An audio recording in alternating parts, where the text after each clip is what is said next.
Okay, so hello. Good response there. Excellent. It's late. It's fine. I just wanted to talk about the creative process, essentially. Now, there isn't kind of a definitive creative process. It's going to be different for everybody. So I'm not standing here saying, not being arrogant enough to say this is the correct way. I'm not saying it's the best way. I'm not even saying it's the right way, to be honest with you. But it's just how it's worked for me. I've been involved in a lot of different creative projects for quite a few years now. So I just thought I'd share some of the things that I've learned, I suppose. So the first part of the creative process is ideas, so inspiration. That's always going to be the spark for any kind of artistic or creative thing that you want to do. And I do get asked sometimes, where do my ideas come from? And the simple answer is ideas are everywhere. And I mean that literally. I mean, pick up a newspaper, go for a walk, sit on a bus. Ideas are literally everywhere. We are living at a time now and in a society where not only can we find out whatever information we want, essentially, but we're bombarded with it. We're advertised to. There's things going on around us all the time.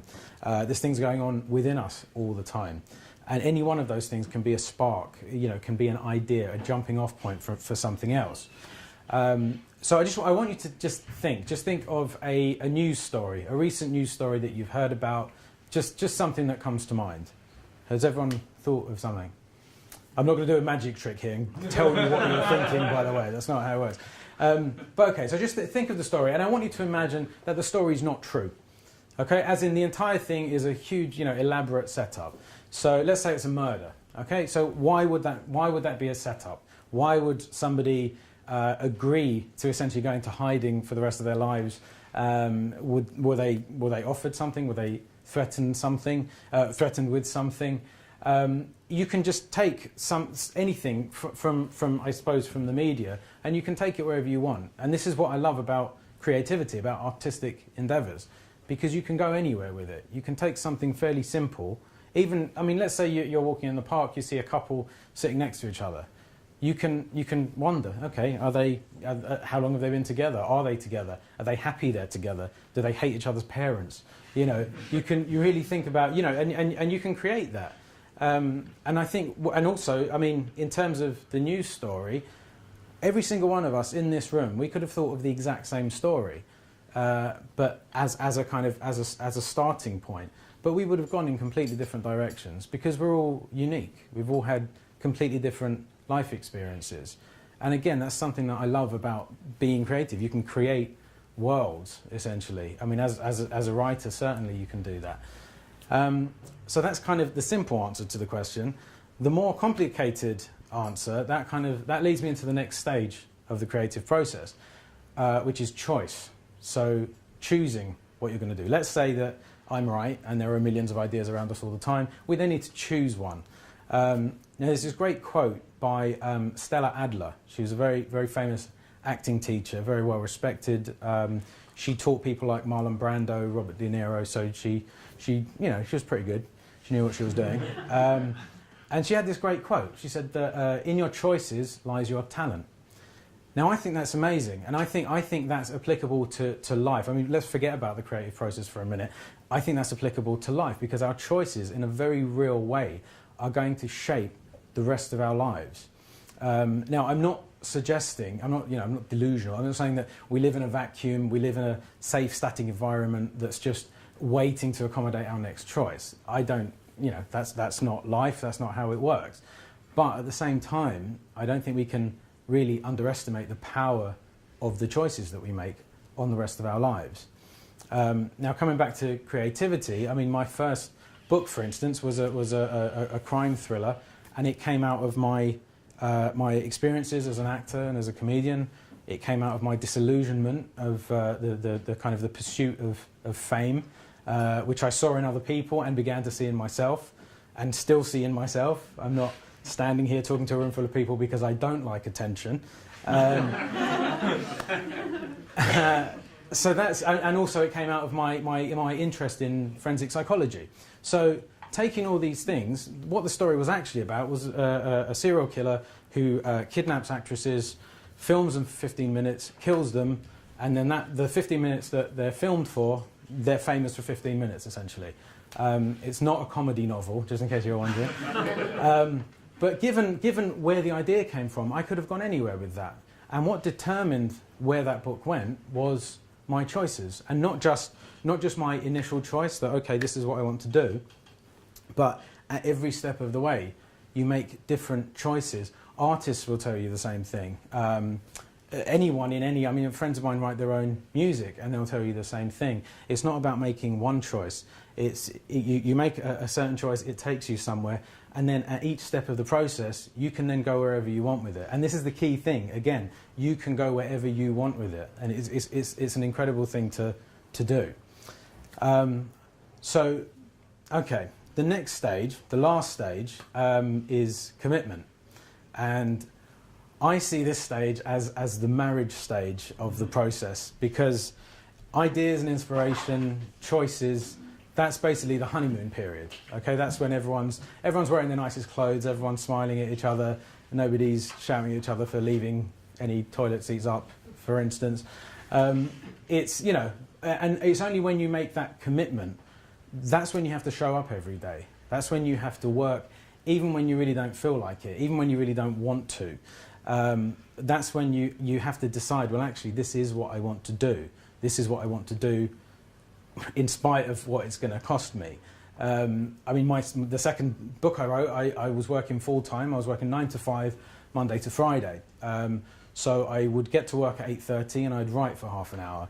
Then I'd work. Then I'd allow myself 10 minutes for lunch, and I'd eat a sandwich and give myself indigestion. And then I'd write for 50 minutes after that. Then I'd work, and then in the evening I'd write for another 2 or 3 hours, unless I had a stand-up gig, in which case I would either write afterwards, or I'd be too exhausted to do anything at the end of it, actually. And I did this for months. Every single day I did this for months. And this is what I mean by commitment. That was commitment for me. It's not going to be the same for everybody. And one of the things that I think is important to remember as well, and I truly believe this, is that creativity and kind of artistic endeavours, I think that they're an end in themselves. It's not a means to an end. It's not, yes, you're trying to finish a particular project or a particular thing, but it really is, and I hate myself that I'm about to say this. I'm trying to think of another way of saying it so I don't have to say it, but I think I'm going to have to. Yeah.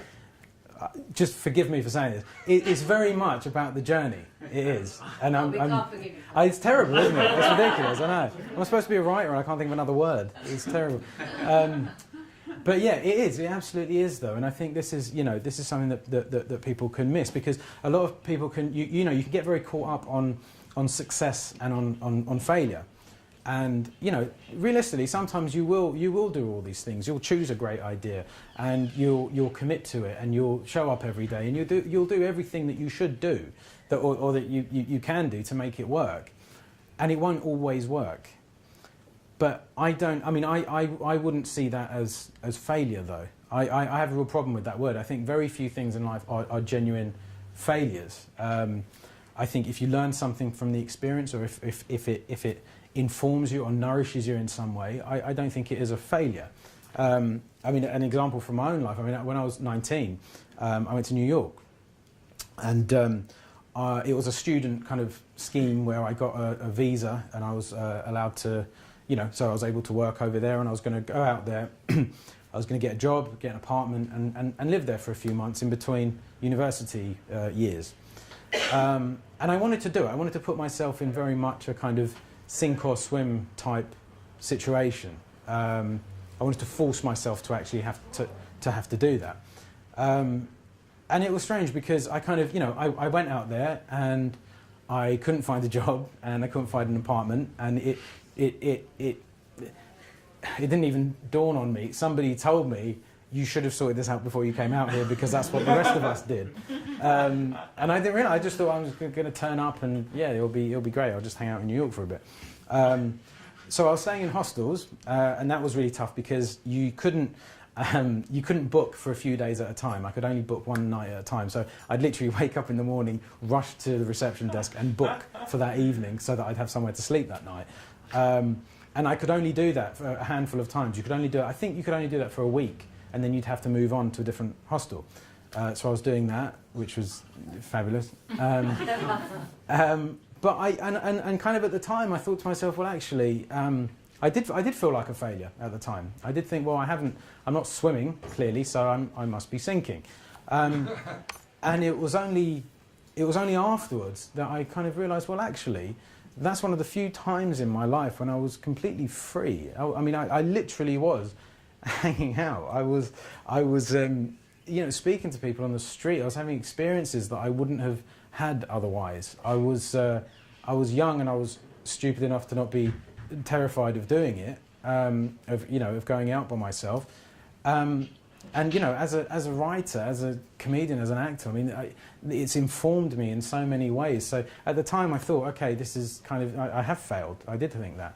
But this is why I don't think that, that really, I think if you learn from an experience, I think if you get something from it, if you can use it, it might not be the experience you intended it to be, but it's, it might be a different.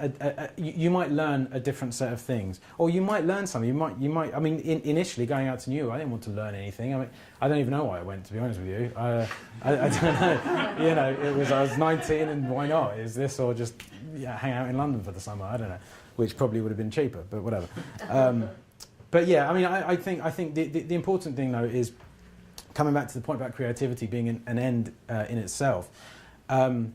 I think that's something that we lose. It's very easy to get caught up in kind of the corporate world. It's very easy to get caught up in what you're supposed to do, what you're told to do, what you're conditioned to do. And I think it takes, I think it takes a lot to actually, try to break out of that, try to do something, something creative and try to follow your dreams. So, what I would say is if you want to write, then do it. If you want to, sing, do it. If you want to do anything creative, then do it. Because I hate to be bleak about it, but every single person in this room, 100 years from now, we're all going to be dead. Let's put it that way. We're all going to be dead. It's true. It's true. I hate to break it to you guys, but seriously, I think our lives need to be filled with things that we want to do, and I'm realistic. We need to pay mortgages. We need to pay rent. We need to eat. I understand that. I'm Greek. I understand eating. But similarly, I think we need to nourish ourselves as well. And I just want to leave on another quote by Stella Adler, because she famously once said that life beats down and crushes the soul, but art reminds you that you have one. Thank you very much.